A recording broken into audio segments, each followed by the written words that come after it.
The envelope was already open. Lauren stood by the kitchen sink, holding my future between two manicured fingers. She didn't even pretend she hadn't looked. "Well," she said, flipping it over. "Looks like you're not Berkeley material." I didn't move. My palms were damp. I'd practiced a dozen reactions. None of them involved her opening the letter before I got home. "Put it down," I said. She smirked, then dropped it onto the counter like it was a used napkin. "You know, I said this might happen." "You said it would happen," I corrected, loudly, in front of Mom. She gave a theatrical shrug. "Because I care. Because I didn't want you embarrassing yourself thinking you had a chance." "Thank you for your concern," I said, quietly. My fingers moved toward the letter, brushing it gently. My name was typed in bold under the sentence that mattered. "We regret to inform you." Lauren poured herself a glass of filtered water. "Did you even write a real essay? Or did you talk about how hard it was to be the lesser sibling?" I looked up. "You think I talked about you in my college essay?" She sipped and didn't answer. That was her answer. "Lauren," I said, "you're not the protagonist of my life." A beat of silence. Then she laughed. "Honey, you're not even the protagonist of your own life." That was the moment. The precise one. The tile under my bare feet. The hum of the fridge. The lemon soap in the air. All of it fused with the finality of her voice. I didn't argue. I didn't cry. I didn't scream that I'd tried essays, grades, volunteer hours, sleepless nights. I just stood there and watched her top off her glass like we were sharing some casual victory. "Mom home soon?" I asked, voice level. "She's picking up a cake," Lauren said, grinning. "For my med school decision. Early admit to Columbia." Surprise. "Of course." I nodded. "Congrats." She narrowed her eyes, like she wasn't sure if I meant it. "You know, it's okay. Not everyone's cut out for success. You'll figure something out." "Thanks. Community college isn't a death sentence. Just try to focus on something practical." I turned and walked toward the hallway. "Wait," her voice followed me. "You should really call Uncle Richard. He might know someone at San Jose State. If you beg, I mean." I didn't stop walking. She raised her voice slightly. "You can't be so sensitive. You know, this is real life. People get rejected." I paused at the doorway, one hand on the frame. "I didn't get rejected from life, just from a school." "That school was your life plan, wasn't it?" "No," I said. "It was the plan you approved of." She let out a breath, sharp and low. "You always twist things into victimhood." I turned back and looked at her. Really looked. Hair perfect, blouse pressed. The gold bracelet she got from Dad's secretary on her wrist. Still pretending she hadn't known it was inappropriate. "I'm not a victim," I said. "You just think people who don't orbit you are." She blinked. Fast, the doorbell rang. Before she could respond, "I'll get it," I said, and didn't wait for permission. It was Josh, her boyfriend, a few months away from being her fiancé.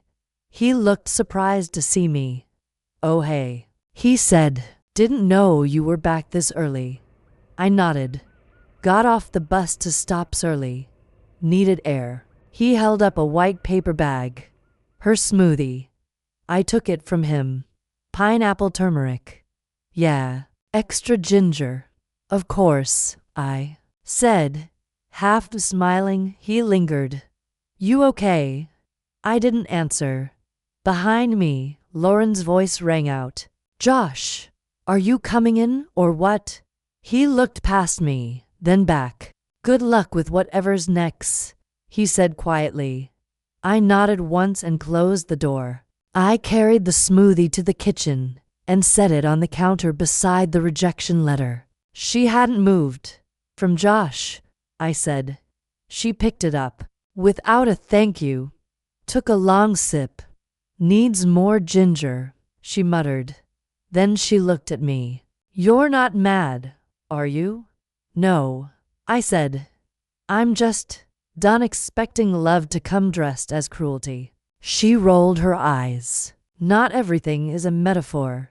No, I said. Sometimes it's just a mirror. I walked past her again. Through the hallway. Up the stairs. I could feel her eyes on me, but I didn't turn round. She'd already taken enough of my face into hers in my room. I closed the door. I sat down at my desk. Opened my laptop. I didn't look up Berkeley's appeal process. I didn't check for alternate deadlines, and instead, I opened a blank document and typed. The day I stopped asking permission to become myself. I stared at it, then hit delete. Not yet. Not today, but soon. That was the last time I believed her. And the first time I heard myself think. Asterisk, asterisk, asterisk, can you cover the register? Marla was already halfway out the door, scarf flying, cigarette dangling between her fingers. Sure, I called. After her. She was probably gone before the bell stopped jingling. The bookstore was quiet Wednesday afternoon, middle of the semester. 2 students in the back pretending to study, while mostly scrolling. I adjusted my name tag. It said Sam, in lowercase letters. I hadn't corrected it. The front window was streaked with rain, and the fluorescent light overhead buzzed like it was allergic to peace. Still, it was better than being home. The bell rang again. A man walked in, shaking water off his coat. Why? Didn't flinch. He looked almost the same, still tall, still slightly hunched like he was apologizing for it. His hair was shorter now, wedding ring glinting. Hey, he said. Hi, you work here? I glanced down at my name tag. Yeah, since spring. He nodded, took a slow look around. It's nice. Quiet. Yeah. He hovered near the counter. Lauren said you took time off school. I scanned a book barcode. That didn't need scanning. For now. She made it sound like you'd given up. I met his eyes. She would. He exhaled. It's not what she says. It's how she says it. Like there's only one road. She thinks she built it. Josh smiled faintly. That sounds right. There was a silence. He shifted. I actually came to look for a book. Sure. What's the title? It's for my niece, he said. Something about a girl inventor. Lauren said she wanted to encourage STEM optimism. I raised an eyebrow. Does she know optimism doesn't come in hardback? He laughed. She has no idea what optimism looks like. I stepped out from behind the counter. Kids section's this way. We walked side by side through the narrow aisle. He smelled like pine and wet wool. How's Columbia? I asked. Fine. Cold. And married life. Josh paused. Then said, efficient. I stopped walking. He glanced at me. To honest. No, I said. Just unexpected. He picked up a book with a cartoon gear on the cover. She talks about you, you know. Let me guess. Waste of potential. Emotional liability. She said you're dangerous when you feel ignored. I folded my arms. She would know. She sounded scared. Good. Josh put the book down. You've changed. Not really, I said. I just stopped apologizing. There was a brief hum between us. Not flirtation. Not warmth. Just recognition. He cleared his throat. This one any good? He held up a book with a girl in goggles on the front. She gets ignored by all the boy scientists, then builds a robot to save her town, I said. Poetic. Practical. He nodded and followed me back to the counter as I rang it up. He said, I used to wish Lauren and you got along. That makes one of us. She said you were jealous. Of what? I looked up. The grades. The ring. The way people stop speaking when she walks in. The certainty, he said. She always seems sure.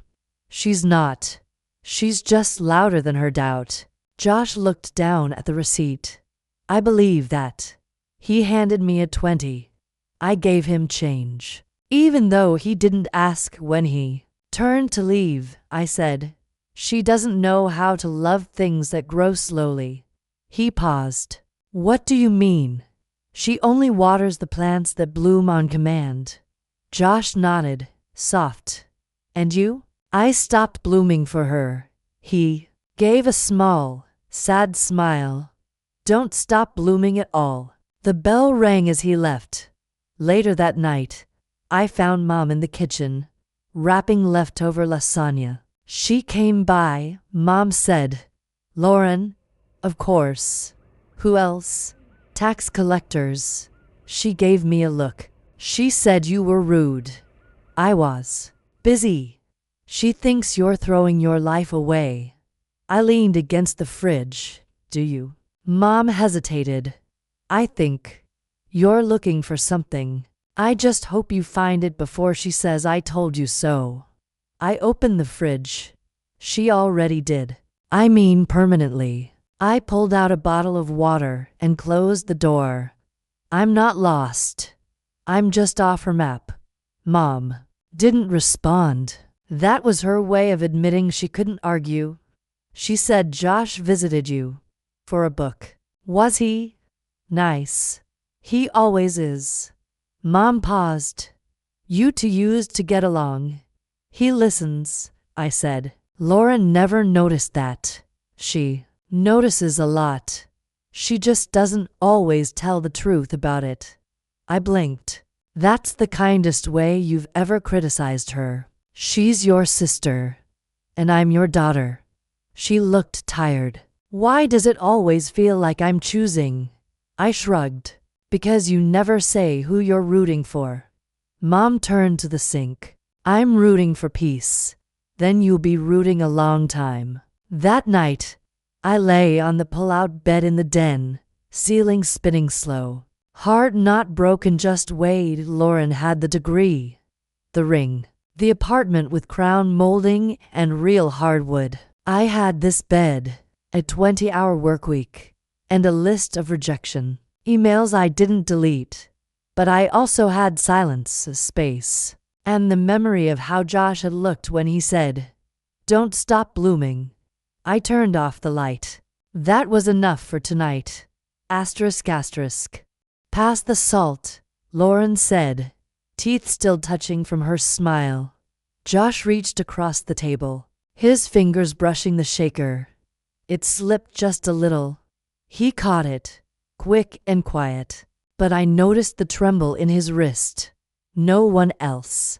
Dad launched into a story about someone from the bank retiring early. Mom refilled wine glasses without asking. Lauren beamed like it was Thanksgiving and her presence had been carved into the turkey. I reached for the bread basket. Josh's knuckles were still tight around the salt. You okay there? I asked. He blinked. Yeah. Fine. Lauren nudged his elbow. Josh is tired. He's been working like a dog. I'm not a dog, he murmured. She laughed. You're my dog. That's different. Nobody said anything. I buttered my roll slowly. Sam, Dad said, clearly searching for safe conversational ground. You still at the bookstore? For now. That's honest work, he said. Good people skills. She needs skills, Lauren said lightly. God knows she never had the grades. Lauren, Mom warned. What? She said, lifting her wine. I'm joking. Josh didn't look up. Let's talk about something else, Mom said. Her smile stretched thin. I made a peach tart. Oh, yum, Lauren chirped. Josh's favorite. He didn't correct her. Later, after dessert, Josh and I were the last to clearing plates. He handed me a bowl and said, "She wasn't always like this." I rinsed it slowly. You sure? She used to be sharp, kind, just driven. Driven isn't a virtue if you run over people on the way. He smiled without looking at me. That's a good line. She uses you as a mirror, I said. As long as you reflect well, she likes you. Josh dried a fork. You always see things too clearly. I had to. He paused. She loves you, you know. In her way. In her way, I repeated. He nodded. Yeah, she weaponizes her intelligence, I said. She assumes she's the smartest in the room. I handed him another plate. She usually is. That's what makes it worse. He exhaled. She thinks you're dangerous. I turned to him. I haven't done anything. You left. That's not violence. To people like her, it is. I dried my hands and leaned against the counter. Do you love her? He hesitated. Careful. I said. She has a sixth sense for hesitation. I did. He said finally. I nodded. And now? He didn't answer. The next dinner was smaller. Just me, Lauren, and Josh. Mom claimed a migraine. Dad was traveling. It was meant to be sibling bonding. We sat at a too-white table in Lauren's too-clean kitchen. Josh poured the wine. This is fancy, I said. Of course, Lauren replied. Some of us have standards. I have standards, I said. They just involve less bleach. Josh coughed. Lauren leaned forward. So, what's your plan now? Still doing books for now. Any plans to, I don't know, get back on the college train? Maybe. Any goals? To outlive this conversation. Josh laughed, then stopped when she stared. I'm just trying to help, she said. You've been flailing for years. And you've been thriving. 4 years, I said. Isn't that enough for you? Her lips parted, offended. Can I be honest? I continued. You don't like me. You never did. That's not true. You tolerate me when I fail. You shine brighter when I stay small. I worry. About you? No. You narrate me. Josh set his glass down. Quiet. Alert. She frowned. You always twist things. You always tangle them.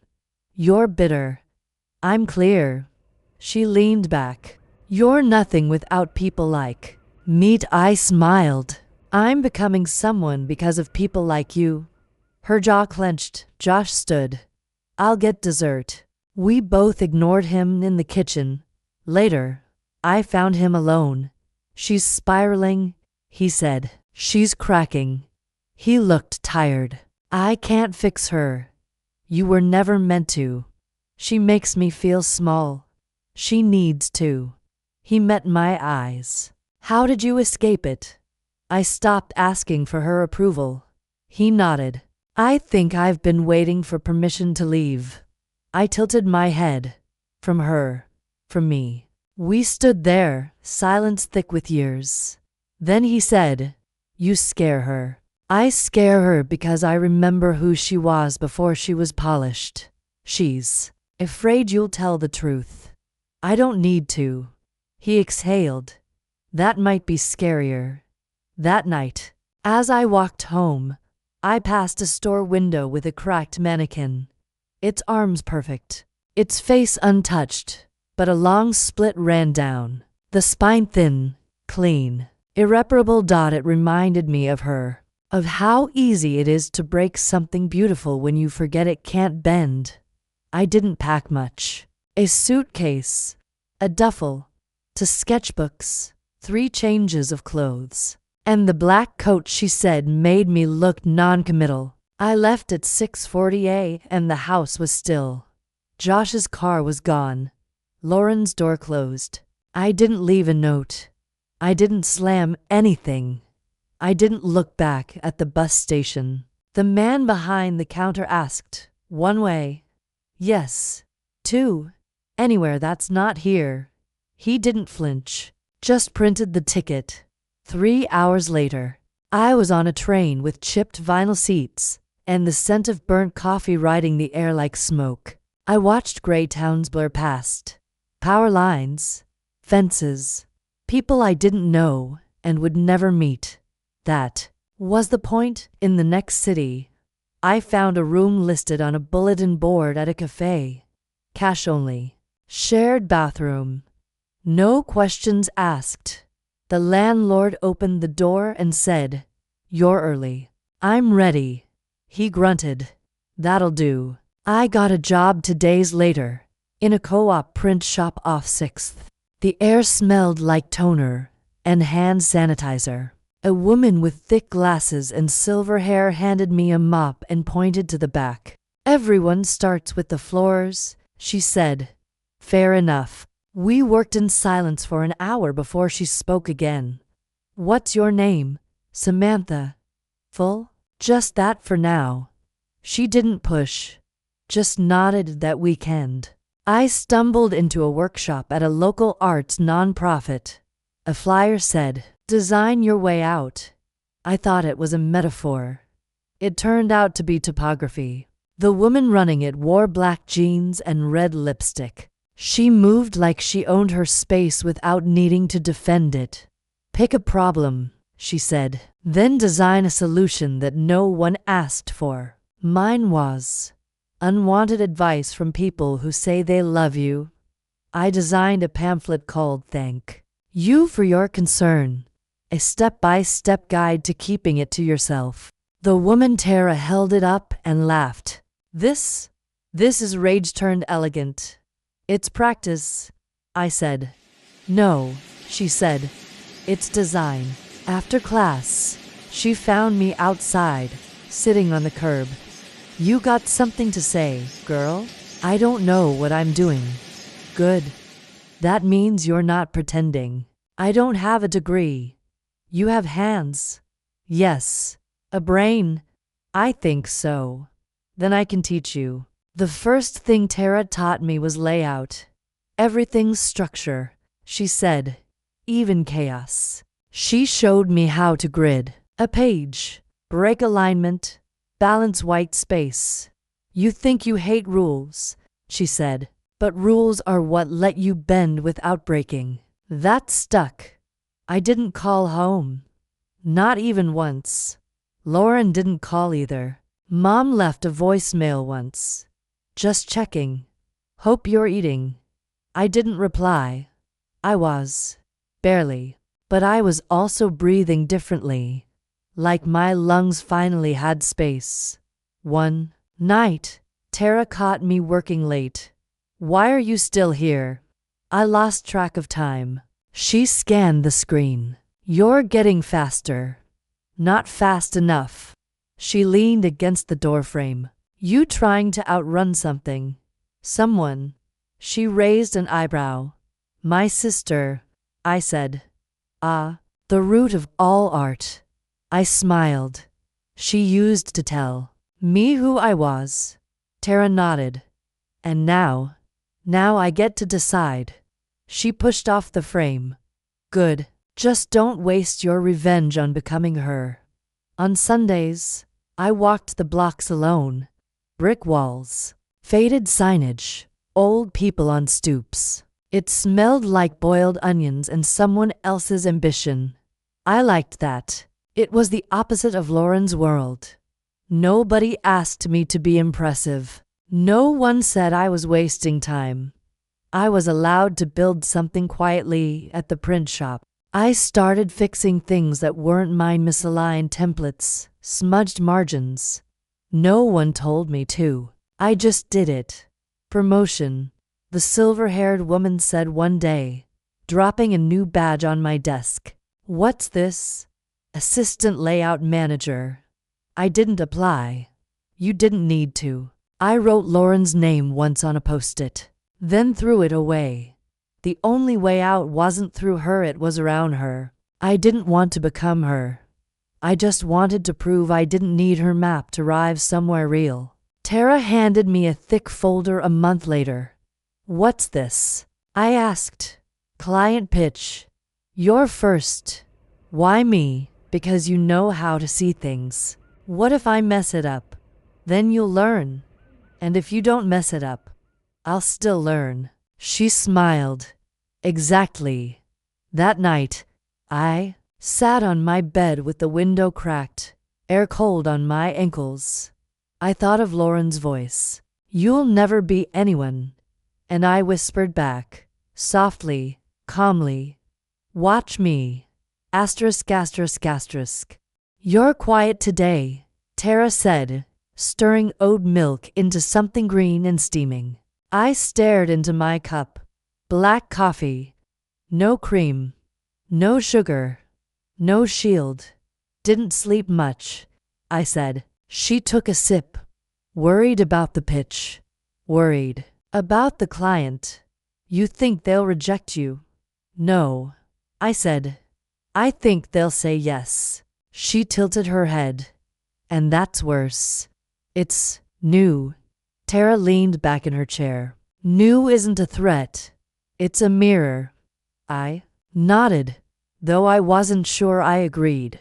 The client was an eco startup with seed funding and too much caffeine. They wanted branding that looked clean, gritty, and intelligent but also friendly. I translated that into serif headlines and earth tone grids.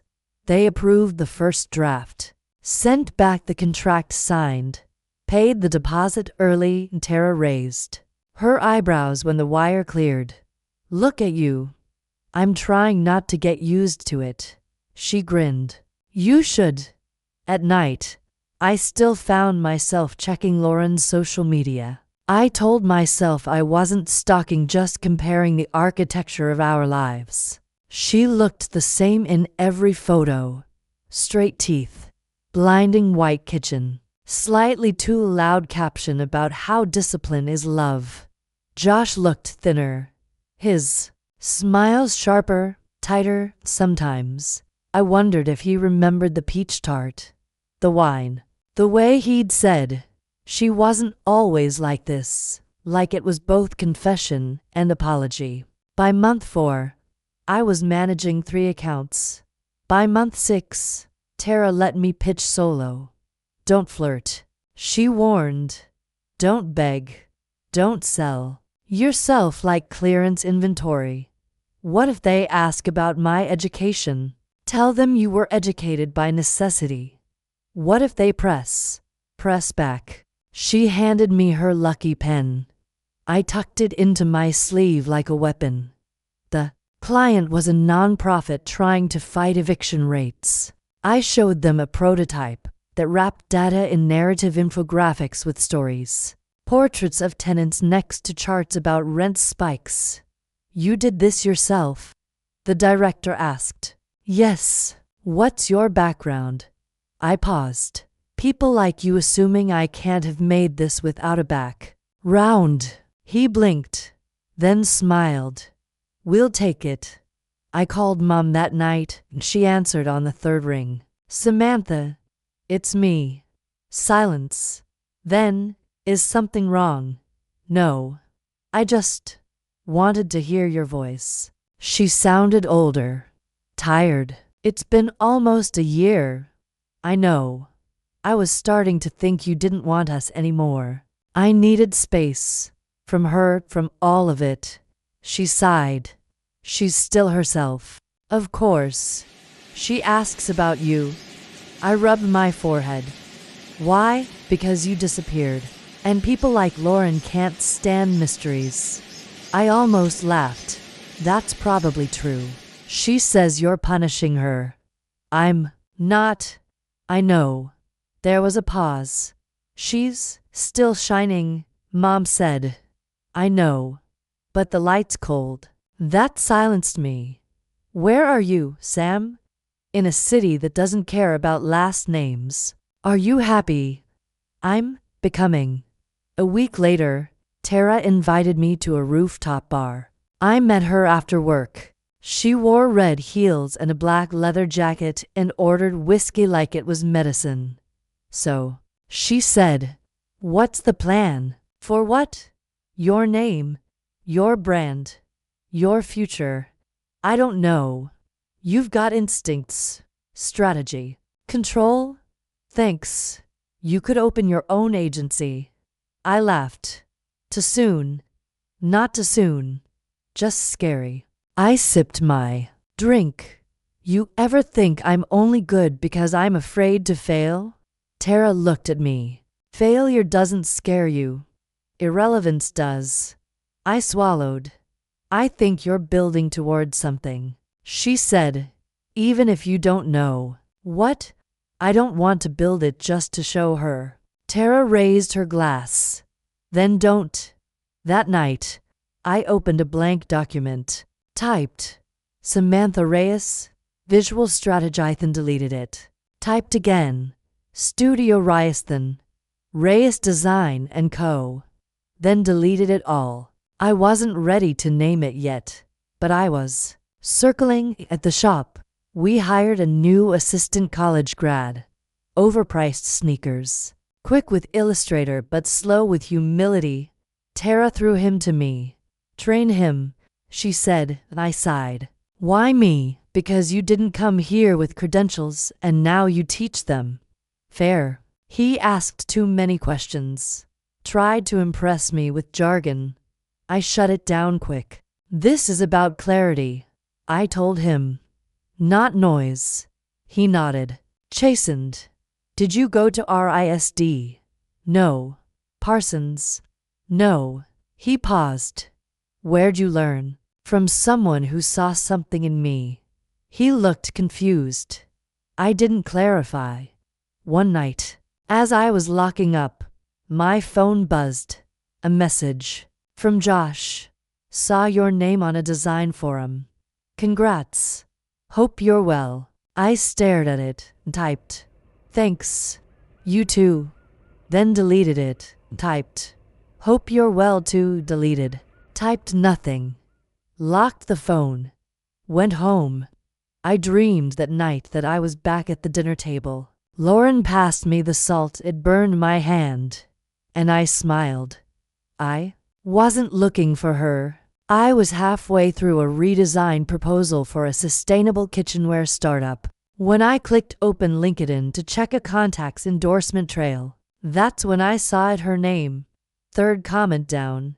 A reaction emoji.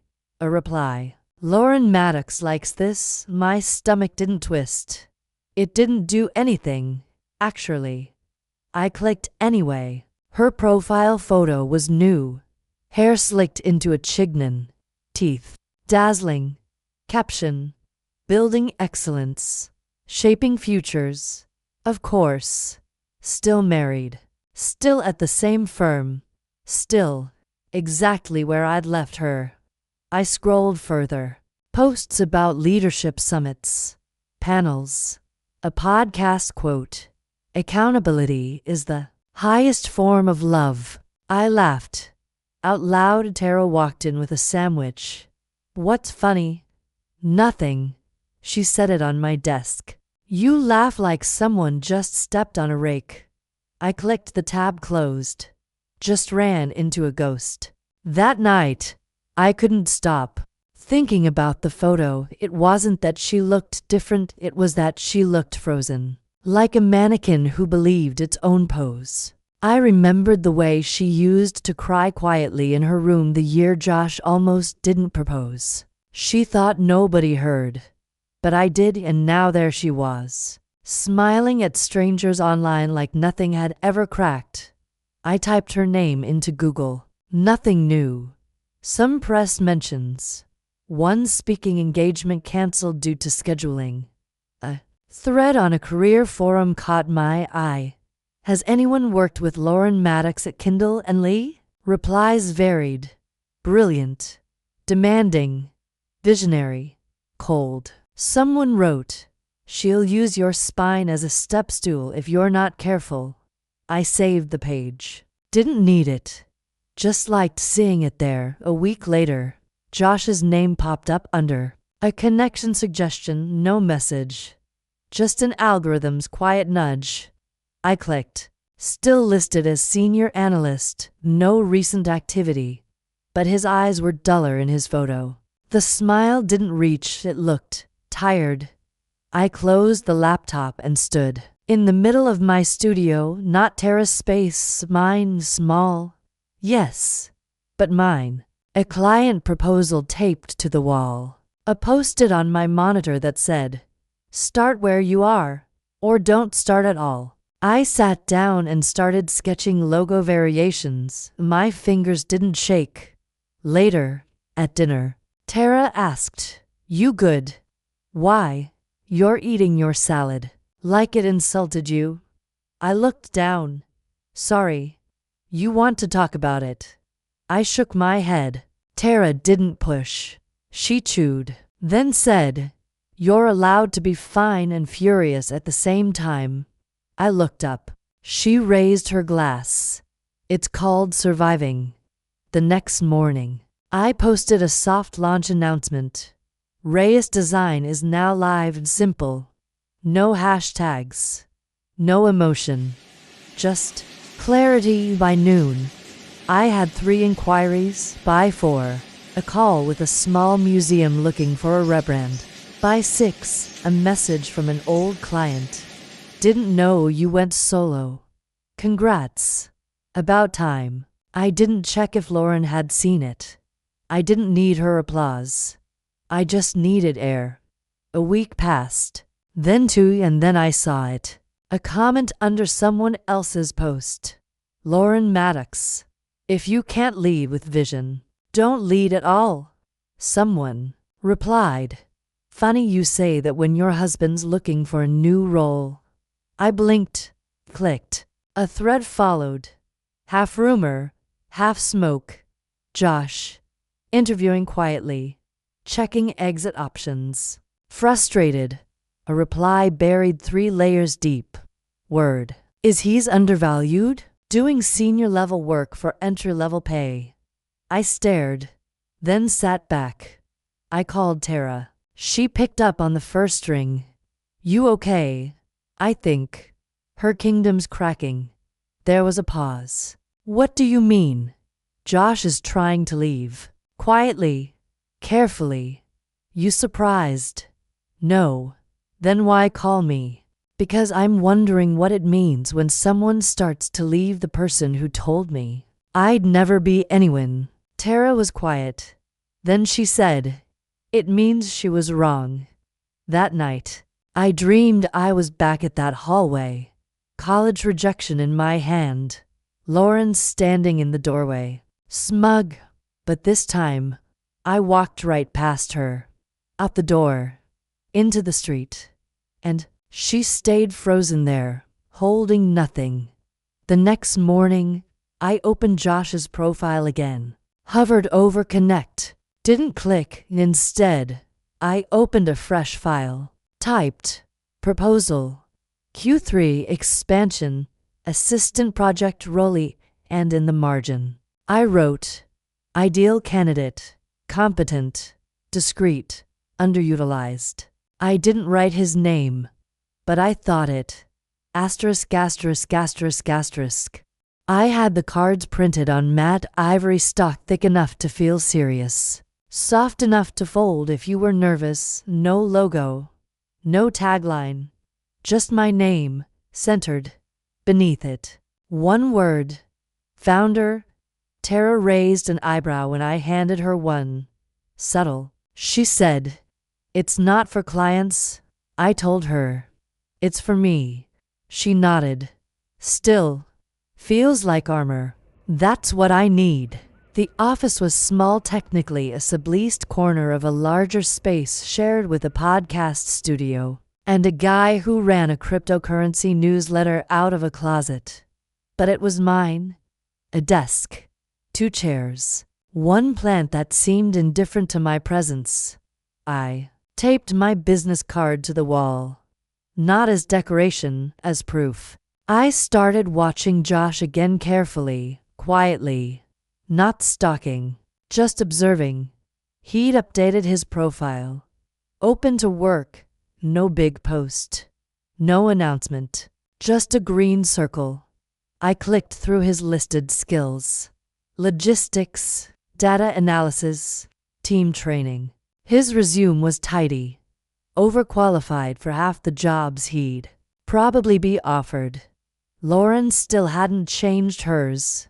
Still senior partner, leadership coach, culture architect, whatever that meant. Evan noticed first. You keep looking at that guy's page, he said, leaning over my shoulder. I closed the tab. Client research. He a client? Not yet. Evan gave me a look. You thinking of hiring someone? Maybe. We don't have the budget for full-time. I know. He crossed his arms. You trust him? I don't trust anyone, I said. Evan smiled.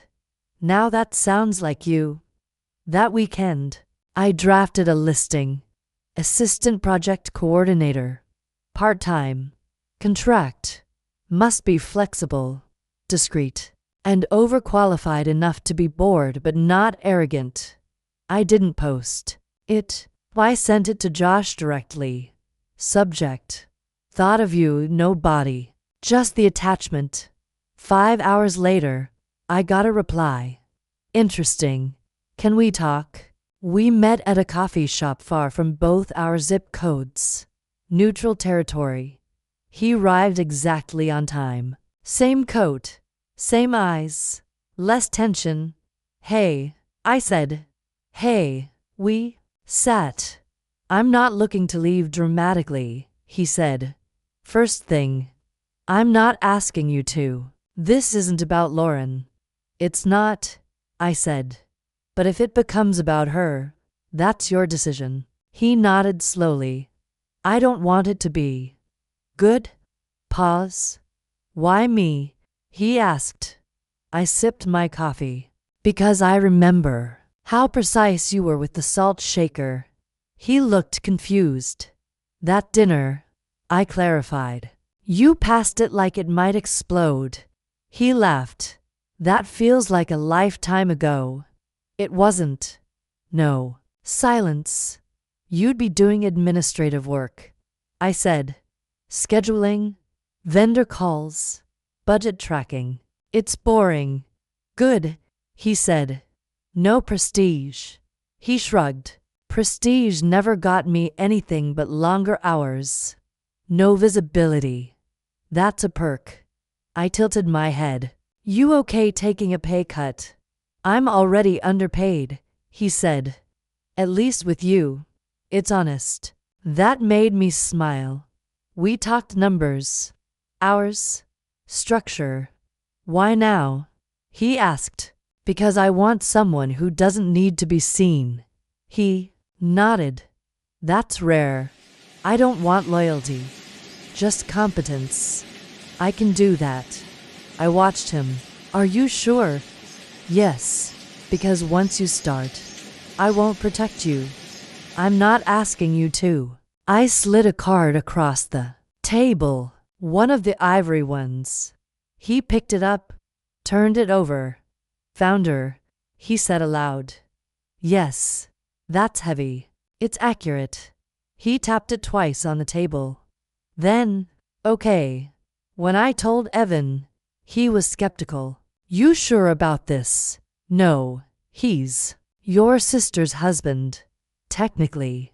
You don't think this is gonna explode? Everything explodes eventually, I said. I just want to be holding the match when it does. Evan exhaled. You're terrifying sometimes. That's the armor talking. I onboarded Josh on a Friday, no title on his email signature. No intro to the team. Just, Josh will be helping with coordination. Loop him in. He said nothing. He didn't need to. He showed up. Answered emails. organized the shared drive I'd been meaning to clean for 6 months. On day 3, he brought coffee and didn't forget my oat milk. I didn't ask how Lauren reacted. He didn't volunteer it. I paid him $16.25 an hour, no benefits, no meetings with clients, no glory. He thanked me. I watched him type once. Steady fingers. Efficient. Every tab closed when done, no wasted movement. Like a man building a new self in silence. That night, I stood in my tiny office, lights dimmed, looking at the cards still taped to the wall. Founder, I thought about Lauren's voice, brittle and bright. You'll never be anyone. I traced the edge of the card with my finger and smiled. Because now, someone worked for me. Someone she couldn't control, and she didn't even know it yet. He looked nervous when he walked into the cafe. It wasn't dramatic, just a flicker in his eyes. Like he wasn't sure if this was a beginning or a mistake. Hey, I said, waving him over. Josh sat down across from me, slipping his phone into his coat pocket. You didn't say what this was about. I didn't think you'd come if I did. He half smiled. You're probably right. I nudged the menu toward him. Order something. This might take a while. He glanced at the chalkboard behind the barista. You still drink black coffee? With a grudge. Yeah. He chuckled. I remember. Once he had his espresso and I had my usual. I said it plainly. I need help. Low-level admin. Flexible hours. I thought of you. He blinked. You thought of me for low-level admin. I thought of you because you're precise. Because you know how to manage things that fall apart. Josh looked down at his coffee. That's bleak. It's accurate. He didn't argue. I'm not looking to blow up my life, he said. I'm not asking you to. She doesn't know I'm here. She doesn't need to. He nodded slowly. Would I be working for you? Or with you? For me? He met my eyes. That's honest. I don't have time to lie. Josh sipped his espresso. What would it involve? Calendar management, email filtering, light logistics, project tracking. No meetings. No exposure. What's the pay? $16.25 an hour. He raised his eyebrows. You did the math. It's what I can afford. He didn't laugh, didn't scoff. He just nodded. That's less than what I make now, he said, not accusing, just stating. It comes with more sleep. He tilted his head. And less surveillance. Exactly. We sat in silence for a moment. The cafe was half full. Background chatter, milk frothing, spoons clinking against ceramic. He broke it. She says you're obsessed with her. I didn't flinch. She needs to believe that. Why? Because if I'm not obsessed, then I'm just gone. And she hates being left. Josh looked down. She hates silence. I know. She talks like you're a problem that never got solved. I'm not a problem. I'm proof. Of what? That her power isn't permanent. He leaned back. When we got married, I thought I was signing up for a force of nature. You were. But I didn't realize I'd have to evacuate parts of myself to survive her. I stirred my coffee. Then don't evacuate. Relocate. Where? Here. He smiled faintly. You offering me asylum. I'm offering you a job. He tapped the side of his cup. Why me? Because I trust that you won't bring drama into my space. I won't. Because you know how she operates. I do. Because I want you close enough to see what peace looks like. Josh exhaled. Peace sounds boring. It's not. He looked up at me, eyes clearer than before. Then maybe I'm ready for boring. I slid an envelope across the table. Contract, scope, schedule. You had this printed already? He asked. I'm strategic. He opened it, scanned the first page. Start date, 2 weeks from today. He closed it, slid it back. I'll think about it. You already have. We stood to leave at the door. He paused. She's going to hate this. I know. She might make it difficult. She will. He looked at me. You're not worried? No, I said. I'm counting on it. He didn't say goodbye. He just nodded and walked off into the gray street. Like someone stepping into weather they'd finally stopped pretending wasn't cold. That night, I sat at my desk and stared at the extra chair I'd brought in. Empty, for now, but waiting. I imagined Lauren scrolling through her feed, smug and glossy, completely unaware that something small, something quiet was about to slip out from under her. Not a betrayal, a recalibration, and I was done whispering warnings. Now, I was pouring coffee for her husband. Asterisk, asterisk, asterisk, asterisk. He didn't reply that night or the next. A week passed. I didn't follow up. I didn't need to. I'd already seen it in his eyes, the way he lingered at the door, the way he held the envelope like something breakable. Decisions like his don't come with fireworks. They come with silence and then motion. On the 9th day, an email arrived. Subject: I'm in. No salutation, no punctuation, just those 2 words. I smiled. Not because I needed him, but because I wanted to know what he'd choose when no one was looking. He showed up the following Monday, 10 minutes early. Plain gray shirt, slacks, a leather satchel, worn thin at the edges. I offered him coffee. He declined. I've already had 2, he said. Didn't sleep much last night. Nerves. No, he said. Clarity. I gave him a temporary badge, a brief orientation, and a spare. KYCARD. Evan watched from his desk. You really did it, he murmured. Told you. What do I call him? Josh. Evan snorted. No title. Nope. What if someone asks who he is? They won't. Josh settled in quickly. Quiet, efficient, invisible in the best way. He asked for nothing, offered results, made folders without being told, flagged emails before I saw them, color-coded the project timeline so neatly I almost laughed. You've done this before, I said once. He shrugged. I've always done it, just never got credit for it. You will hear.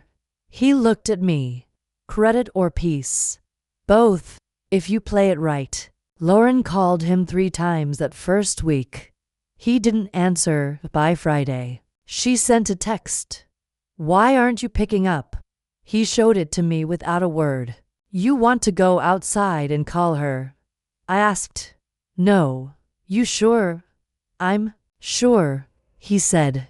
I like the quiet. He worked in the back corner of the office, next to the supply closet. No nameplate, just his laptop, a mug with no logo, and a small photo of a mountain I didn't recognize. By Thursday, he had streamlined our entire invoicing system. You realize you're overqualified for this, right? I said, yes. You okay with that? I am now. That afternoon, Evan pulled me aside. This isn't a phase, is it? What? This whole poetic revenge thing. This is operations, I said. He shook his head. You hired your sister's husband. That's not just operations. He's good at his job. That's not the point. Then what is? Evan looked at me carefully. You planning something bigger? I didn't answer. He didn't. Press that weekend. Josh emailed me an updated vendor report at 2:13 a.m. When I saw it in the morning, I replied. Are you sleeping? He responded within 5 minutes. Better than I have in years. I didn't bring up Lauren. He didn't bring up Lauren. But we both knew her presence was thick in the air between us like dust stirred in sunlight. She didn't have to be mentioned to be present. Her absence was loud on the 10th day. He brought donuts. I thought you didn't eat carbs. I teased. He shrugged. I'm in a new phase. Carbs and calm. Something like that. Evan raised an eyebrow when he saw the box. He's nesting, he whispered. I didn't disagree. Later that day, Josh asked me, did you always know you'd do this? Hire? You? No. Start this. Build this. I paused. I knew I couldn't work for someone who sounded like her. He nodded slowly. Yeah, I didn't know what I'd build. I just knew it had to be mine. He looked at me like he understood. Something deeper than the words. I spent years building her life, he said. I don't even remember agreeing to it. You probably didn't. She told me what I wanted so often I stopped correcting her. That's her greatest skill. He tilted his head. And yours. Making people uncomfortable with the truth. Josh smiled. Well, it's working. At the end of the day, I passed his desk. He was typing something with a slight smile. You good? I asked. He looked up. I think I just solved a bottleneck you didn't know we had. Perfect. Tell me about it Monday. I will. As I turned away, he said, thank you. For what? For not needing me to be anyone else. I didn't reply. I just nodded and walked back into my office. That night, I sat by the window, legs tucked under me, holding a mug of cooling tea. The city below blinked slow and unaware. Somewhere, Lauren was probably wondering why her texts went unanswered. Somewhere, she was still speaking like truth couldn't breathe without her.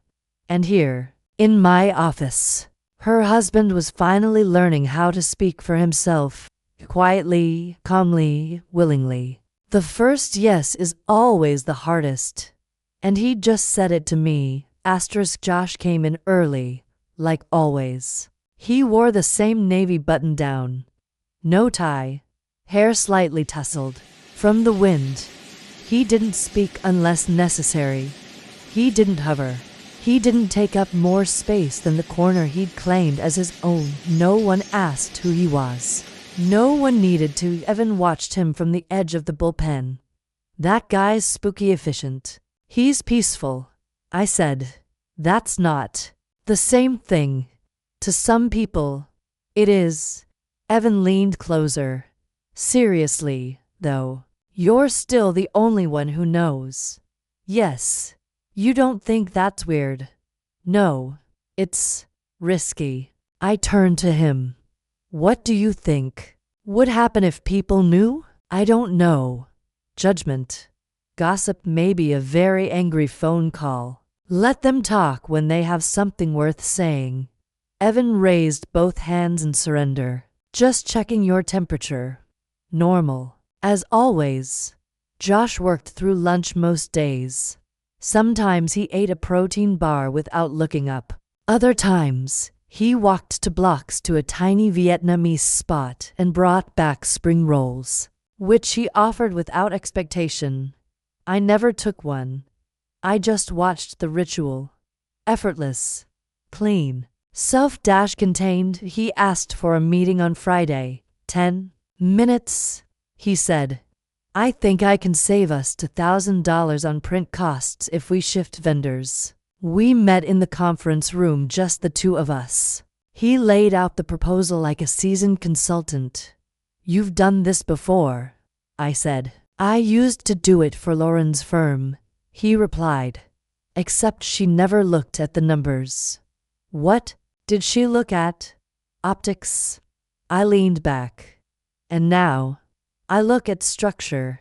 That's why I hired you? He nodded. Also, I brought donuts. Again. I like the ones with sprinkles. On Monday, Nora, the new social media hire, walked past Josh's desk and paused. He's cute, she whispered to me. He's married, I said. Oh, sorry. I didn't mean. It's fine. She lowered her voice. He seems, I don't know, like he's been somewhere hard. He has. The office didn't question me. No one asked why I trusted him so quickly. No one asked why he knew how to fix things we hadn't noticed were broken. He blended in like something meant to be there all along at 3 p.m. every day. Josh stepped outside for exactly 6 minutes. He never took calls. He just stood under the awning and looked up at the sky. I watched from my office. I never asked why. One afternoon, he knocked gently on my doorframe. Got a sec? Always. He stepped in, holding a file. Budget variance for Q2. Found an inconsistency. Big. Not yet. He placed it on my desk. Then paused. Do you ever think she'll find out? He didn't answer. I sat back. Do you want her to? No. Then don't worry. Josh nodded slowly. You're very calm about this. It's all strategy. No emotion. Emotions in the silence. Strategy is what gets heard. He looked at me for a long time. You're not who she said you were. I never was. He returned to his desk, typed like someone building scaffolding around his own spine. I checked the clock. 6 minutes until his break. I kept working. Later that night, Evan messaged me. You sure he's not a liability? I replied. He's the opposite. He's a mirror. Evan. Of what? I stared at the screen for a while, then typed. What happens when someone escapes her orbit? The next morning, Josh brought me a spreadsheet and said, I took the liberty of organizing the vendor timelines. You're earning more than you're being paid, I said. I'm not here for the money. What are you here for? He didn't answer right away. Then, to remember what it feels like to be useful. You've always been useful. No, he said. I was always used. I held his gaze. There's a difference. That afternoon, a new client walked in unannounced. She wore oversized sunglasses and a coat worth 3 paychecks. She glanced around. This is cozier than I imagined. It's functional, I said. Josh stepped forward. Can I get you water? She gave him a once-over. Still or sparkling? Tap, he said. She raised her brows. He handed her a glass. She didn't drink it. Later, after she left, I asked, Still want to be here? Josh smiled. That's the easiest part of my day. No one knew yet. Not who he was. Not what I was doing. Not what she had lost softly, without noise. But the quiet was getting louder, and soon it would speak for itself. Asterisk, asterisk, asterisk, asterisk, asterisk. We flew out on a Wednesday. Evan packed suits. Josh packed folders. I packed stillness. The conference was in Chicago. 3 days of branding panels, overpriced croissants, and recycled conversations about innovation.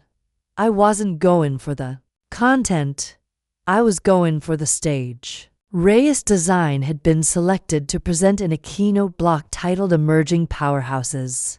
I didn't flinch at the phrasing.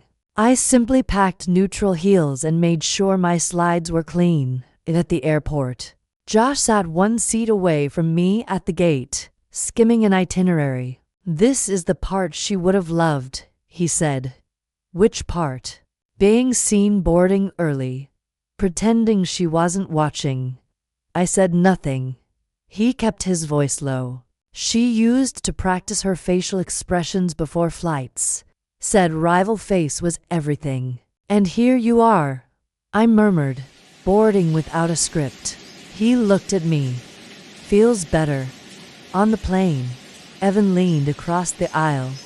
You nervous? No. You should be. You're about to present to half the people who never responded to your emails. That's why I'm not nervous. He grinned. You're terrifying when you're serene. Good. At the hotel, I opened my email in the lobby while Josh checked us in. Subject line: Conference roster finalized. I scanned the PDF. Lauren Maddox, Kindle and Lee. Panelist: Resilience in Leadership. I stared at the screen. Josh returned with keycards. I didn't look up. She's here, I said. He paused. What? I handed him my phone. He read the name, then exhaled. Of course she is. You still want to stay? Josh pocketed the card. I want to see what happens when she realizes she's not the only name on the list. That night, I couldn't sleep. Not because I was afraid, but because I wasn't. I kept thinking about her voice. You'll never be anyone. And I realized something. She had said that because she couldn't imagine a version of me she couldn't. At breakfast, Evan was all charm and caffeine. Big day. You're gonna own that stage. I'm not interested in ownership, I said. Could have fooled me. Josh brought over plates. Eggs, toast, a second coffee without asking. He handed it to me, quiet. I nodded. He nodded back. No one said her name. The convention center buzzed with polite ambition. Everyone looking past one another, searching for the next person worth pretending to like. I stayed behind the curtain until 10 minutes before go time. Evan reviewed the order. You're closing the block. Big finish. Good. Any requests? Just silence when it's over. Josh adjusted the projector cables while I tested the remote clicker. You okay? He asked, double quotes yes. She might be in the crowd. I hope so. He looked at me. You don't sound angry. I'm not. He hesitated. What are you? I thought for a moment. Exact. 2 minutes to start. I stepped to the side of the stage and peeked through the curtain. Row 3. Third seat in. Lauren, hair sharp. Suit sharper. Expression neutral. She didn't see me yet. The MC introduced the session. Evan walked out first, warm, polished, familiar. He made a joke about bad logos. People laughed. I waited behind the curtain, still at his cue. I walked out. Spotlight. Murmurs. Clicker in hand. Lauren blinked. It took her 2 full seconds to recognize me. And when she did, her mouth parted just slightly, not surprise, confusion, like someone seeing a ghost with perfect posture. I began. Good design isn't loud. It doesn't beg. It doesn't scream. It simply refuses to be ignored. I let the silence sit, then clicked. Slide 1. I didn't look at her again. Not because I was afraid, but because I wasn't interested. When it ended, the applause came like a slow wave, respectful, deliberate, unwilling to fade. Evan shook my hand. Josh unplugged the projector and Lauren sat there, hands folded, lips tight. She didn't move. Backstage, Josh handed me a bottle of water. You did it. She saw. She heard. I looked at him. Did you see her face? I didn't. Need to. Why? Because yours said everything. That night, Evan proposed a celebratory dinner. I declined. Josh did too. We walked the river path in silence, the wind carving through our coats. She never imagined this, I said. No, he replied. She never imagined a world where she wasn't the sun. She's going to say something eventually. Let her. He stopped walking. She doesn't know yet, he said. About me. No. He looked at me. How long do you want to keep it that way? I turned toward the water. As long as she still believes the sky belongs to her. Asterisk she walked in 5 minutes before I took the stage. I saw her before she saw him. Josh was crouched near the projector, checking resolution. Sleeve rolled back just enough to show the watch she gave him on their 2nd anniversary. He never wore it before. Lauren floated in like she expected a camera to follow her. Her heels struck the floor with calculated grace. Hair pulled tight. Eyes scanning for someone worth being seen noticing. And then she saw me. We locked eyes for exactly 1 second. I smiled. She didn't. She didn't recognize him. Not at first. He stood up, adjusted a cable, nodded at me. Calm, present. Lauren took a seat on the aisle. To Rose from center, she leaned over to whisper something to a woman beside her, probably about the girl with the plain suit and good posture. Josh stepped aside. She looked past him. Didn't flinch. Didn't blink. Not yet. The lights dimmed. I took the stage again. Different panel. Different subject. Strategic clarity. Designing for decisions. I stood behind the podium. Let the silence stretch. Then, clarity is the act of letting something become what it already is. Click. Slide 1. A blank white screen. People shifted in their seats. Click. Slide 2. Overlapping shapes pulling apart to reveal clean geometry. This is what happens when you remove noise. When you stop designing for ego. When you begin designing for truth. Click. She was leaning forward now. No smile. No smugness. Just stillness. I didn't look at her again. I didn't need to. I watched Josh instead. He stood just off stage, arms crossed, eyes steady. He didn't look at her either. Midway through the talk, I showed a case study from a local housing initiative. Color palette stripped down, font hierarchy refined, storytelling layered with data. This campaign increased donations by 27%, I said. Not because it shouted, but because it spoke like it believed it deserved to be heard. Click. My logo in the corner. Reyes Design. I heard a sharp inhale from somewhere in the 3rd row. She finally saw it. I ended with a single slide. Black screen. White letters. Don't design to be liked. Design to be known. Silence. Then applause. Louder than last time, longer, earned. I stepped off the stage. Heart steady, Josh met me by the wings. You always that precise? He asked. Only when she's watching. He smiled. We moved through the hallway slowly. People stopped me, congratulated me, asked about availability, proposals, referrals.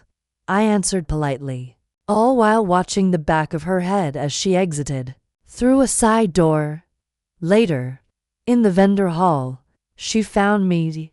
It was quiet there mid-session lull. She walked up without warning. No hello. You're the founder. I didn't pretend to misunderstand. Yes. Her mouth tightened. And he works for you? She didn't say his name. I didn't flinch. Yes.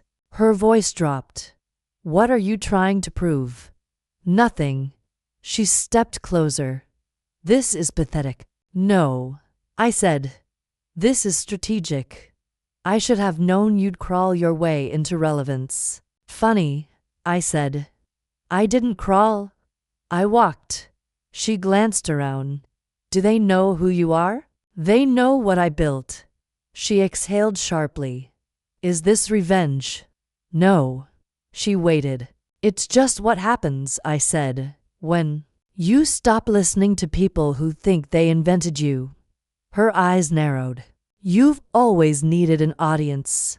And you've always needed someone beneath you. We stood there in silence. Then she said, You don't get to win. I'm not trying to win, I said. I'm just not playing your game anymore. Josh stepped into view behind her. She turned. They looked at each other. He didn't speak. Neither did she. He nodded once. She blinked like the room tilted, then she walked away, fast, straight, as if the ground might give if she hesitated. I exhaled. Josh stepped closer. Was that it? I think so. She looked defeated. No. Aware. We left through the back entrance. The street outside was sharp, with wind and possibility. I didn't feel triumphant. Just finished. And sometimes that's even better. Asterisk, asterisk, asterisk. The mixer was at a rooftop bar draped in string lights and ambition. Everyone sipped something citrus and said things like circle back and value add. I stood near the railing, untouched drink in hand, watching the city pretend it wasn't freezing. Evan had disappeared into a corner booth with two VPs from a health tech startup. Josh stayed downstairs. He hated this kind of thing. I liked being seen in the room Lauren wasn't supposed to know I could enter. And then she appeared. Black blazer, gold heels, hair sharp enough to cut glass. She walked straight toward me with the determination of a woman who wanted to finish something she didn't remember starting. So, she said, lips barely moving, "You're doing well for a dropout." I didn't blink. Thanks for noticing. She scanned the crowd behind me. Strategic move. Speaking last makes mediocre content feel important. I smiled. You would know. Still petty. I see. Still terrified. I see. Her jaw tightened. You don't intimidate me. I don't need to. I just need you to know I'm not behind you anymore. Lauren tilted her head. You've always been behind me. No, I said. I was under you. There's a difference. Her voice lowered. Is this your revenge? Hiring my husband? Not revenge. An opportunity. For him or for you? For truth. She laughed, sharp. You pay him less than what he made at Kindle. $16.25 an hour, I said. And he earns every cent. She flinched. You're disgusting. I'm deliberate. Do you think this makes you powerful? No, I said. This makes me free. She glanced around, searching for anyone who might be listening. But no one cared. Everyone had moved on to louder conversations, bigger names. Just the two of us now. Her voice cracked slightly. He's my husband. Was. We're not divorced. You're not married. Either. You're managing. Her eyes narrowed. You think I deserve this. I think you earned it. She stepped closer. What did you tell him? Nothing, I said. I asked if he wanted a job. He said yes. You manipulated him. No, I said. You did. I just gave him a door. She crossed her arms. You think he'll stay? I don't care. You should. He'll leave you too. I met her gaze. I'm not trying to keep him. I just gave him a place to land. Lauren's breath hitched. You took him from me. No, I said. You lost him. Quietly. Gradually. Like everything else you never thanked. She blinked, and for the first time, I saw it. Not rage. Not superiority. Not even shame, just cracks. Hairline fractures in the things she used to hold herself upright. I gave you everything, she said. You gave me doubt. I protected. You diminished me. I told the truth. No, I said. You told your version and dared me to call it lying. She stepped back. This doesn't end here. It already has. People will know what you did. Let them, I said. But when they ask, I'll tell them the whole story. Lauren stared at me, then at her drink, then at the exit. She didn't throw the glass. She didn't scream. She just walked out, stiff, straight, like glass carrying itself across a floor it didn't trust. Josh stepped into view seconds later. He had stayed nearby. He saw everything. She okay? He asked. No. She looked brittle. She always. Id. He didn't ask what she said. I didn't tell him. We stood at the railing for a while, watching the city hum below us. She'll make noise, he said. I'm counting on it. She'll try to win. She'll try to rewrite. Josh looked at me. But this version stays. This version is. When we left, no one stopped us, no one asked about her, no one whispered. She had walked out like silence was dignity. But I knew better. I always had. The call came at 7:42 a.m. Josh's phone lit up face down on his desk. He glanced at it, jaw tensing, and didn't move. It rang until it did in single quotes T. He turned the screen over. Lauren again. He tapped it to silent, then set it aside. 10 minutes later, she called again. He didn't flinch this time. Persistent, I said. She's always been. You going to answer? He looked at me, then back at the phone. No. At 8:05, she texted. We need to talk. At 8:09, another. You're embarrassing yourself. At 8:11, you're hurting me on purpose. Josh read them, then turned his phone off. Not airplane mode, off. He slid it into the top drawer of his desk. Done? I asked. Finished, he said. That day, he worked like a man newly untethered. He reorganized the project board, recalculated delivery timelines, flagged invoices that had gone unnoticed at lunch. He walked past the bakery without stopping. Not today, I asked. No sweets. What's the occasion? I want to remember how clear this feels. Round 3, Evan knocked on my office door. Everything okay with your assistant? Why? He's humming. I smirked. That's not illegal. It's just new. He's good. He's very good. Evan paused. You know she's not going to let this die quietly. She doesn't know how to die quietly. You have a plan. I have the truth. He nodded. Satisfied for now.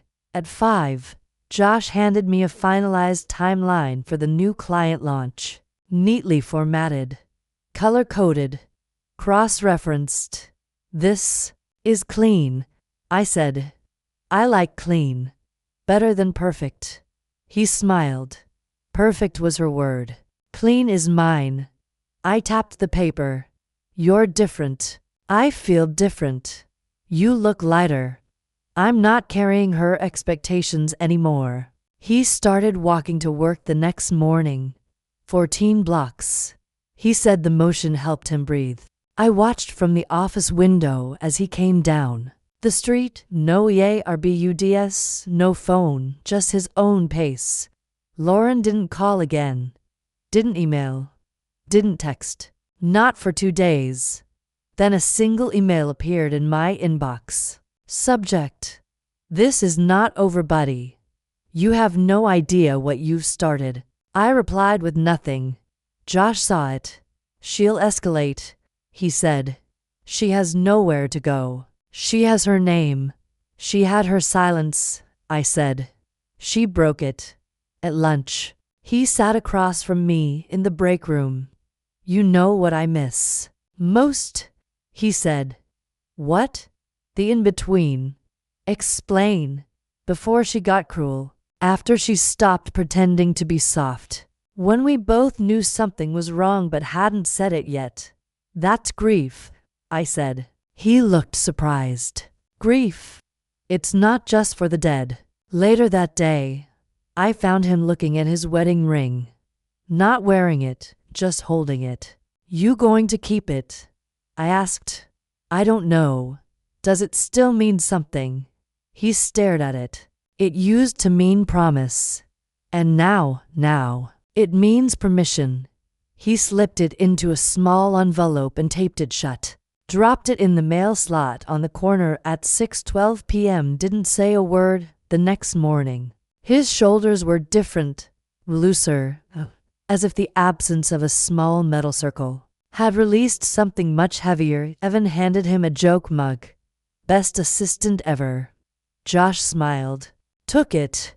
Used it. Didn't make a speech. Didn't deflect. He just drank his coffee like a man who no longer had to earn every breath. That afternoon, he said, I might want more hours. I looked at him. You sure? He nodded. I like the quiet here. Quiet isn't nothing. No, he said. It's everything. We stayed late that night, finishing a client proposal. Just the two of us, around 8 o'clock. He leaned back in his chair. She'll come back, he said. She always does. She'll try to twist it. She always does. But this time, he said, I won't bend. I believed him, because the silence had broken, and he hadn't. Asterisk, asterisk, asterisk, asterisk. The email came at 6:03 a.m. I read it while the coffee brewed, barefoot in the kitchen of my apartment, still wrapped in sleep. Subject: Legal concerns, buddy. If you do not cease your involvement with my husband, I will be forced to consider legal action. This situation is a direct attempt to undermine my marriage, reputation, and standing. I suggest we discuss terms before it becomes public. Lauren Maddox. No greeting. No closing line. Just a threat in business formal. I forwarded it to Dana with one sentence. Reply on my behalf. I didn't tell Josh. Not yet. Letting him live a few more hours inside the peace he'd earned felt like a gift. At 8:27 a.m. Dana called. She's bluffing. I know. But I'm going to gut her anyway. That's why I hired you. I assume you have all the documentation. Employment file. Signed contract. Our logs. Nothing personal on company servers. Good. Dana's voice was velvet over a blade. This won't go to court. She's used to people folding before the second email. I don't fold. No, she said. You crack with style. By 10 a.m., Dana had drafted the response. Professional. Dry. Indisputable. She included Josh's resignation letter from Kindle and Lee, time-stamped 2 weeks before he accepted my offer. She included his role description. Temporary. Part-time. Administrative. She included a confidentiality clause, signed by him. She included nothing that referenced her. I added one line at the end. I hope you find the clarity you never let me have. Dana didn't comment on it. She just sent the email. BCD me. At lunch, Josh asked if I was okay. You're chewing like someone just won a custody battle. I smiled. I'm just enjoying the silence. He didn't press. He never did. By 3 o'clock. Lauren replied. Just 3 words. You'll regret this. No punctuation, no signature. Just the same cold control that used to make me shrink. Now it made me grin. Dana texted me a minute later. That's not a legal argument. That's an obituary for her leverage. I sent back. Pour one out for her narrative. The next morning, a package arrived at the office, unmarked, inside. A binder. Thick. Expensive. TABBED. The label on the cover read, Exit Interview. Josh opened it while I watched. Inside, printed emails, texts, screenshots of calendar events, every detail sheet archived. She's been building this file for months, he said quietly. Let me guess. I said, it only tells her side. He flipped to the back. A handwritten note. I hope this reminds you who we were. Josh closed the binder. We weren't, he said. He handed it to me. What should we do with it? Keep it, I said. Why? In case she tries to rewrite it again. He looked tired, but clear. I don't need proof. No, I said. But she does. Evan saw the binder on my desk later and raised his eyebrows. That from her? Yes. She always. This theatrical. Only when she's scared. That evening, I found Josh in the kitchen, rinsing out his mug. I got her note. He said, I know. She still thinks this is a phase. She has to. She doesn't believe in people who choose peace over performance. Because peace can't be measured, I said. And she needs metrics. He turned to me. You sure this is worth it? What part? Taking her on? I'm not taking her on. I'm letting her lose. At 9 p.m., I shredded the binder. Josh didn't watch. He didn't need to. He just stood at the window, looking out at a city that didn't care who she used to be, or who he used to be, only who he chose to be now. I left the shredded pieces in the bin overnight, like confetti for the truth. In the morning, I woke to a final email, no subject. One line. You always wanted what I had. I replied. I wanted what you faked. And now I have what's real. Then I archived the thread forever. Dana sat across from me in my office, one leg crossed over the other, a legal pad balanced on her knee. She wore black glasses, red lipstick, and the expression of someone sharpening something invisible. She's going to spin it, she said, flipping through her notes. Soon? Loudly. I know. She'll say you manipulated him. He resigned. She'll say you provoked her. I hired quietly. She'll say you're unprofessional. She branded herself resilience architect. Dana grinned. That still makes me laugh. We had everything.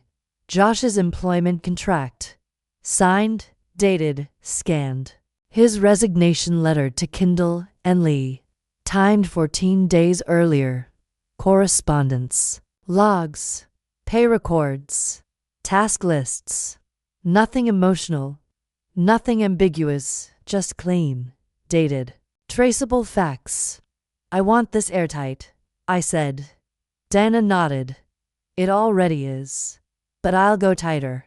She drafted the statement, elegant, neutrally, devastating.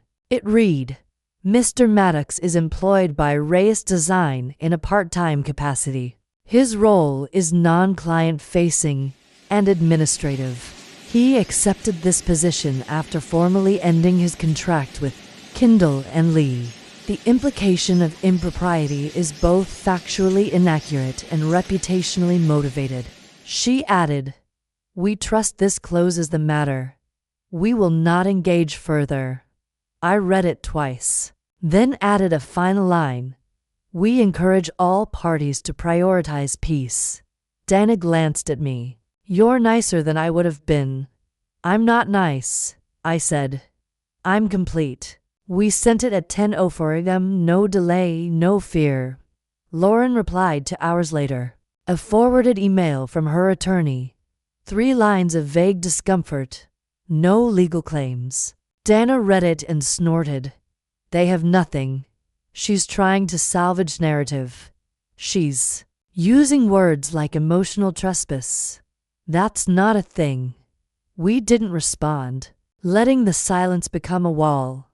Josh came into my office that afternoon with 2 manila folders. Clean copies, he said, in case anything gets questioned. You still think like her, I said. He smiled. Thin. I used to live with her.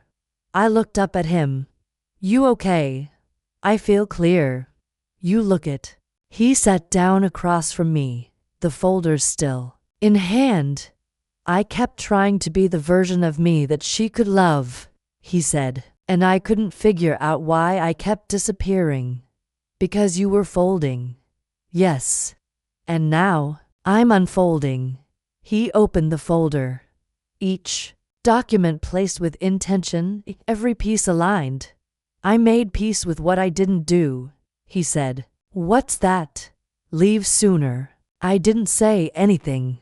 I just reached for the second folder, slid it into my drawer, not as a weapon, but as record. That night, I stood in the studio alone, the lights low, the city outside muted and wide. I opened my laptop, started a document, titled it, Timeline of Truth. Inside, I typed, job posting sent, January 9th resume received, January 11 offer extended, January 13 contract, signed, January 15 resignation from Kindle and Lee, January 1st employment began, January to dates, facts, silence, no adjectives. Then I added one note at the bottom. Clarity is not cruelty. It's just what happens when the fog burns off. The next morning, a reporter emailed me. She had heard a rumor about internal drama at Kindle and Lee, involving a high-level partner's marriage and a small design firm. I forwarded it to Dana. Dana replied, "If you want to write about truth, call me. If you want to write about gossip, call someone else." The reporter didn't respond. Lauren posted a photo on Instagram 2 days later. Just a caption. Leveling up requires letting go of what doesn't serve your legacy. No ring on her finger. Just a blurred background and a fake laugh. Josh didn't say anything when he saw it. He just deleted the app from his phone, then turned back to the spreadsheet. I kept the binder Dana prepared in a fireproof box, labeled, Records, not revenge. Some truths don't need to be thrown like knives. They just need to be written, clean, ordered, unignore. That single quotes as how you let the record show, without ever raising your voice. Asterisk, asterisk, asterisk, asterisk, asterisk. Josh stayed. First part-time, then full-time. Not because he needed the job, but because the job never asked him to perform. It didn't expect smiles or sacrifice. It didn't punish silence. It just gave him space to build something that didn't belong to her. Evan stopped calling him your assistant and started calling him by name. Josh.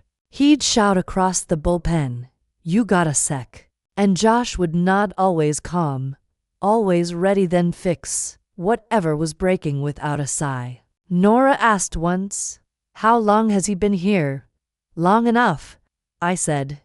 She didn't push, no one pushed. They just accepted his presence like oxygen and scene.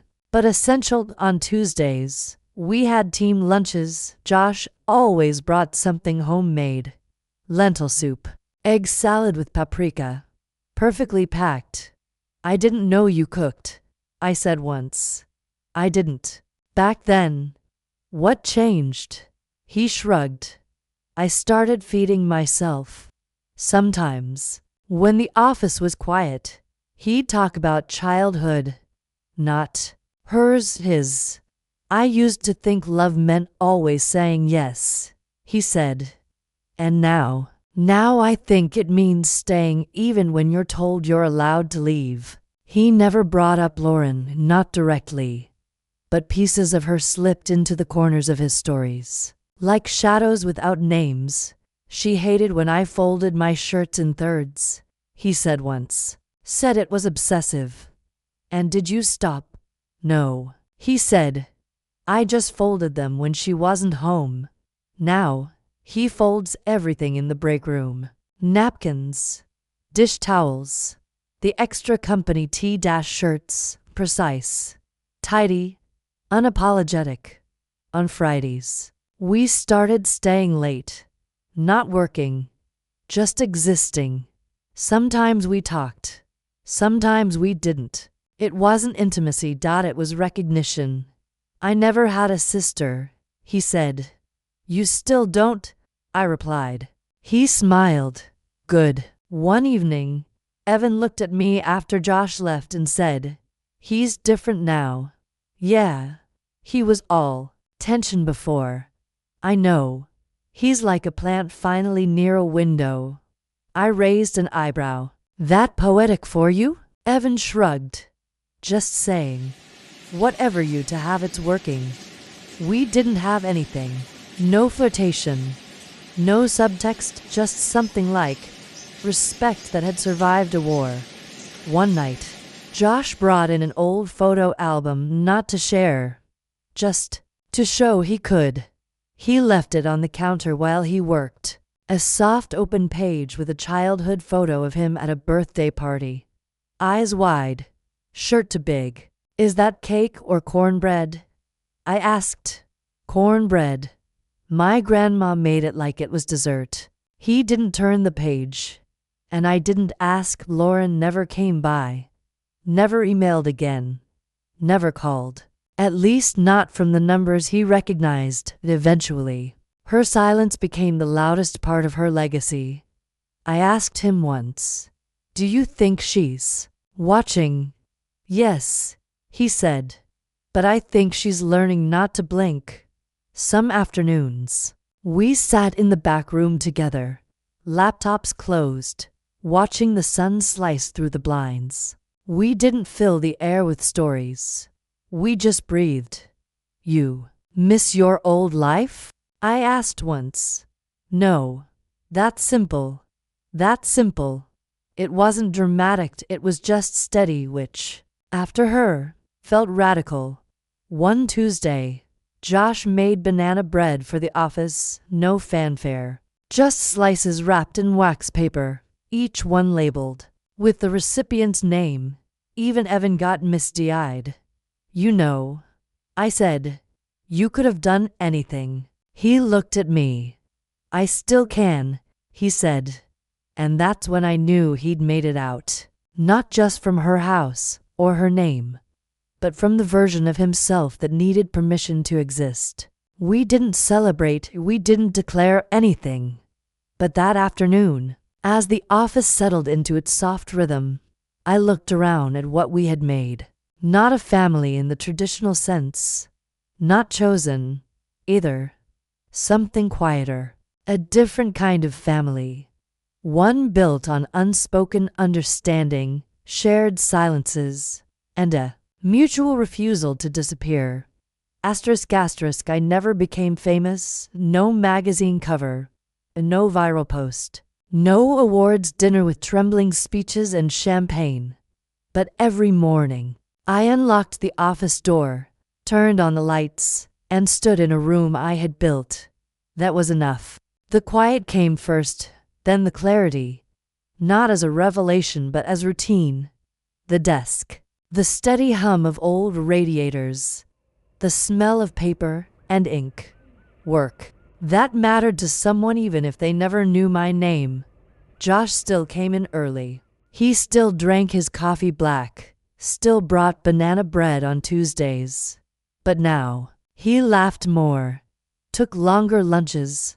Sometimes, I caught him standing by the window, eyes closed, like he was soaking in the rightness of a life no longer managed. That Evan joked that we should expand. Maybe open a second office. Hire more Joshes. I only need one, I said. Evan grinned. You really don't want to scale?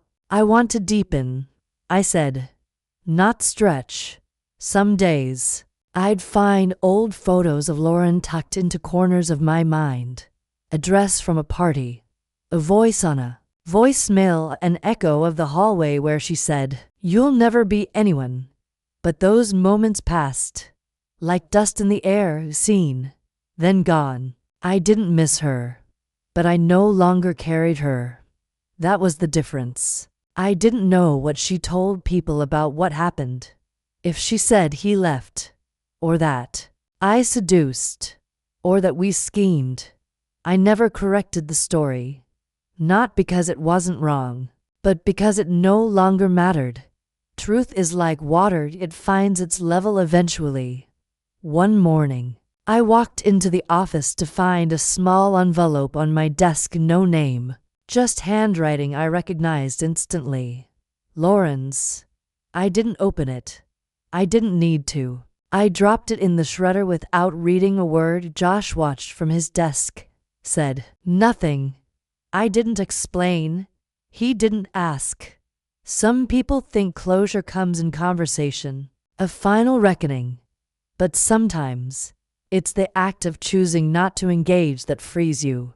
On the anniversary of our first client contract, Evan brought cake, Josh brought candles, and Tara sent a card with a single line.